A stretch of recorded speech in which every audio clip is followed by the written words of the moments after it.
Eu sou consciente de que eu sou consciência e não sou a minha mente. Eu sou consciente de que eu sou consciência e não sou a minha mente. Saudações fraternas, nossos irmãos. Grande abraço, muito carinho, muito amor por todos vocês. Então, meus irmãos, hoje vamos estar falando algo muito importante para ajudar os irmãos a lidar com as experiências, com as plantas maestras, com as plantas de poder. Okay? As plantas maestras, as plantas de poder, elas abrangem um universo. A ayahuasca é só um grãozinho de areia nesse universo. É uma gota de água nesse oceano das plantas maestras, ok? Então, assim, vamos estar dando algumas dicas para que as pessoas saibam ou tenham pelo menos um pouquinho na base para aprender a lidar com estas experiências, ok? Isto abrange ayahuasca, jurema, San Pedro, peyote, yopon, psilocibina, os cogumelos, ok? Então, primeiro que tudo, a gente tem que entender que neste oceano de plantas maestras, a ayahuasca é uma gotinha a mais, ok? Cada parte da nossa terra, cada região, cada país tem sua planta maestra, suas plantas de poder, que são consagradas há milhares de anos, ok? Por os povos que vivem aí, entendeu? Eu chamo elas de tecnologias ancestrais, ok? Cada povo tem sua cosmovisão de como lidar com elas, não? Lógico que a gente tem que entender que tem espíritos destas plantas que são mais rebeldes que outras, precisam de um estudo mais profundo, ok? Que precisam de uma cosmovisão para poder entender os códigos para que os espíritos da planta se manifestem dentro de nós, trazendo as visões, trazendo as mirações, trazendo a expansão, ok? Muitas plantas são mais fáceis de lidar que outras. Okay? Como tudo na vida, não? Então a gente tem que entender isso. Cada planta tem um espírito que age, trabalha, se comporta tanto na parte física, orgânica, como na parte espiritual, mas no final das contas todos levam para o mesmo caminho do autoconhecimento. Só que quando elas se juntam no caminho, quando chega no final do autoconhecimento, para onde elas nos levam, antes de chegar aí, tem aquelas questões de como que elas se comportam, ok? Sendo que umas são mais difíceis de lidar que outras. Tem umas que precisam de aqueles códigos que les falei, não? E os códigos, muitas vezes, eles são ativados por meio de vibrações, frequências, cantos, que em alguns lugares são chamados de ícaros, ou pode ser chamado de rezo, ok?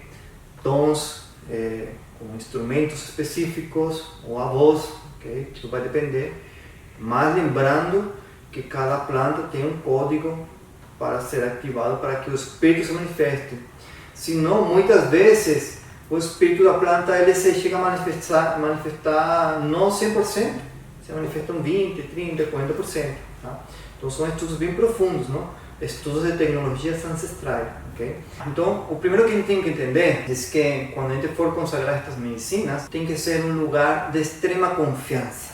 Tem que ser um lugar onde você se sinta acolhido, onde você se sinta protegido, onde você se sinta cuidado, onde você se sinta amado, ok? Porque se não for assim, a coisa não vai andar bem. Por quê? Porque quando consagramos estas medicinas, no momento que colocamos elas dentro do nosso templo, do nosso corpo, começamos a entrar o que chamamos na força, que em outras palavras, podemos dizer que começa a fazer efeito na medicina. Entendeu? Chamado também entrou na força. Okay? Nesse processo, podemos ficar vulneráveis, entendeu? Por isso que temos que estar em lugares onde realmente estamos protegidos e ancorados. Isso é o primeiro. Essa é a regra número 1. Nunca esqueçam disso. Okay? Quando começa a fazer efeito na medicina, no momento que você colocou o espírito da planta dentro de você, quando começa você a entrar na força, existe um tempo determinado na qual a experiência vai durar, entendeu? Você colocou, ela entrou no torrente sanguíneo, no seu sistema nervoso central, não tem volta atrás. Só vai acabar quando seja excretado, quando a força acabe, quando o teu corpo excrete ele, entendeu? Então assim, temos que entender que quando a medicina entra no nosso organismo, quando colocamos o espírito da planta dentro de nós, de nosso templo, quando consagramos cena, começa um processo químico e espiritual, um processo fisiológico. Começa a acontecer sensações físicas, tanto físicos como psíquicos. Os efeitos físicos vai depender muito de cada planta, mas normalmente são calafrio, aumenta os batimentos cardíacos, aumenta a temperatura corporal, pode dar formigueio, pode dar mareos, enjoos, vômitos, limpezas, são os efeitos físicos. E a nível psíquico, a nível de consciência, começa o que poderíamos chamar, ou chamamos da expansão da consciência, expansão da consciência. Nossos pensamentos se expandem. O que quer dizer isso? Qualquer pensamento que chegar na força sobre o efeito, ele vai ser expandido 5, 10, 15, 20, 30, 40, 50, 100 vezes a mais, dependendo de como você alimentar esse pensamento, tá? Então, se chegar um pensamento de alegria, vai ficar mais alegre ainda. Então, todos os pensamentos eles vão ser amplificados. Por quê? Porque a nossa consciência ela está amplificada. Os nossos pensamentos eles ficaram amplificados. Quando estamos na força, os pensamentos ficam mais acelerados, ok? E às vezes as pessoas não sabem lidar com isso, tá? E como que a gente lida com isso? Bom, não é tão fácil, mas são umas dicas que eu estou passando para colocar em prática. E aí cada um vai praticando e cada um vai se aperfeiçoando. E à medida que vamos nos aperfeiçoando, vamos nos conhecendo internamente, conhecendo o nosso pensamento, conhecendo a nossa mente, conhecendo a nossa consciência. Então não é da noite para amanhã que não, vou neutralizar os pensamentos, não, entendeu? Mas a gente já sabendo isso, a gente tem que levar em consideração que às vezes podem chegar pensamentos na força que nem sequer te pertencem. Então você fica alimentando um pensamento ruim e vai virando uma bola de neve, e a experiência se transforma em uma experiência de agonia, de sofrimento, muitas vezes innecessária, que muitas vezes poderão se transformar no que se chama de peia, entendeu? Às vezes a peia são peias innecessárias criadas pela mesma mente da pessoa. Então, assim, e existem as peias de autoconhecimento mesmo, que a medicina chega, te mostra, olha o que você está fazendo, toma vergonha na cara, te mostra o caminho, certo? Aí você entra em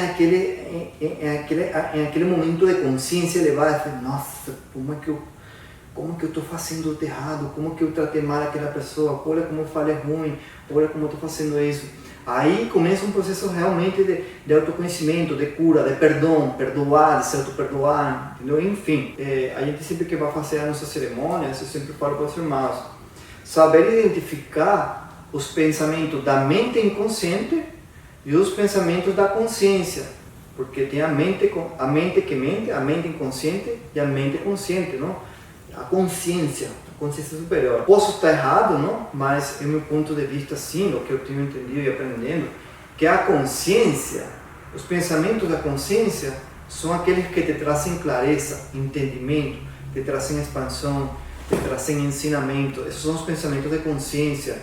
Às vezes também um pensamento para te castigar, para você ficar atento. Olha o que você está fazendo, como eu expliquei anteriormente. Também isso é consciência. Já o pensamento da mente que mente são os pensamentos innecessários que chegaram aí, entendeu? Como um diabrinho a te falar, e você começa a prestar atenção, a alimentar ele, entendeu? É a mente, innecessariamente, e aí você acabou com sua experiência, ok? Então, assim, quando você vê que é um pensamento ruim, que às vezes que nem te corresponde, sopra ele, ok? Sopra ele, entendeu? um desejo, não? Você já começa a... Só que isso é um processo de autoconhecimento, de saber identificar isso, não? Para ele poder se equilibrar nos processos de expansão com as plantas maestras. Ok? Outra coisa importante é o seguinte: qualquer prática espiritual, ela é basada na respiração. Respiração. Não existe prática espiritual sem respiração, meus irmãos. Desde o mais antigo, lá no sânscrito, das escrituras mais antigas da Terra, entendeu? Já aparece a respiração. No Tibete, onde estão os monges, em qualquer prática espiritual, é respiração. Então, quando estamos sob o efeito da medicina, os batimentos cardíacos eles aumentam e, consequentemente, a nossa respiração aumenta. Então, começamos a respirar hiperventilando, inconscientemente. E aí nos perdemos, e aí vai virando uma bola de neve junto com os pensamentos a 50.000 revoluções por minuto, e por aí vai. Então, a gente tem que parar e lembrar da respiração consciente. A respiração consciente, você está hiperventilando? Calma, relaxa, sente como o ar entra, sente como o ar sai, respira equilibradamente, sente o milagre da vida te nutrindo cada célula de tu corpo, sente o milagre da vida cada vez que você respira. Sente o milagre da vida em cada respiração, uma respiração equilibrada. E aí você vai respirando conscientemente, porque nós respiramos inconscientemente. E em essa respiração consciente é que conseguimos acessar a um verdadeiro transe. No xamanismo, se fala do transe estático. O que é o transe estático? O transe estático que os xamanes conseguem atingir é ficar estaticamente, sem se mexer, de olho fechado, controlando a respiração e fazendo uma projeção astral. O espírito transcende, controlando a respiração. Você vai até sentindo cada célula do corpo, a sangue corre por todo o corpo. Mas isso tem que ser um transe estático, você tem que ficar estático e controlando a respiração. Aí você consiga ascender às dimensões do espírito, às dimensões da consciência. Lógico que isso é um estudo, vai avançando, vai subindo de degrau, certo? Então, essas dicas são muito importantes. Bom, outra coisa importante também é que você tem que se preparar antes da cerimônia, entendeu? Tratar de ficar sem raiva no dia, evitar brigas, evitar choques energéticos perturbadores, ok? Cuidar muito bem da alimentação, ok? Então, muitas vezes, as pessoas passam por apertos, passam por peias e falam, ah, não, era necessário, era preciso passar por essa peia. Não é bem assim. Não é sempre que é assim, entendeu? Às vezes a pessoa está passando por isso é porque não teve um preparo correto para o dia da cerimônia. Então, levar em consideração todas essas questões. E por último, eu vou recitar um mantra aqui que eu recebi uma vez em um estudo que eu estava fazendo com as plantas maestras. Porque sempre que nós vamos fazer uma cerimônia, eu faço um pequeno trabalho de estudo. Primeiro eu sozinho, quando eu preparo minhas medicinas para eu testar, para ver como elas estão. Depois com o meu grupo de apoio e depois com os outros irmãos, certo? E daí para frente eu sempre fazemos uma roda, repetimos eles várias vezes para que fique gravado nas pessoas e as pessoas tenham como uma fortaleza e possam repetir isso, não? Porque a palavra tem poder, é energia. Então a gente tem que ter muito cuidado com aquilo que sai da nossa boca, porque é energia, e a energia não acaba, ela se transforma. E esse mantra, ele diz assim: eu sou consciente de que eu sou consciência e não sou a minha mente. Eu sou consciente de que eu sou consciência e não sou a minha mente. Eu sou consciente de que eu sou consciência e não sou a minha mente. Arrou.